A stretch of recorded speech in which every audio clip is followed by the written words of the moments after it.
ay mabenta or hindi. Don't worry, may solusyon si Big Seller. Ha? Paano?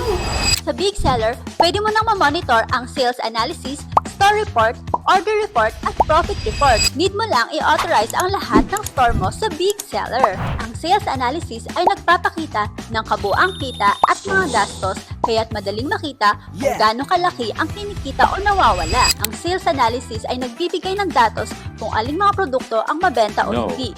Kaya't magagamit ang impormasyong ito para mag-focus sa mga produktong mabenta at tanggalin ng mga hindi kumikita. Dito sa sales report, dito mo makikita at ma-analyze ang sales metrics for each platform, kung anong platform ang mabenta at kung ano ang need mo pang i-improve. Dito naman sa store report, kung nagmamanage ka ng maraming stores, it will help you to monitor at compare kung aling store ang mabenta. Sa order report naman, kung meron kang multi-platform, dito ma-check at mamamanage mo yung bawat orders.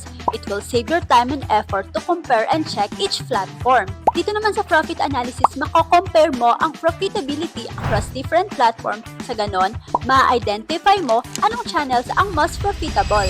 Sa madaling salita, ang mga ulat na ito ay nagbibigay ng real-time data at insight na mahalaga para sa mga strategic decision making na makakatulong sa'yo na mapalago ang iyong negosyo. So ano pang hinihintay mo? I-authorize ang store mo kay Big Seller. For more videos, please follow us!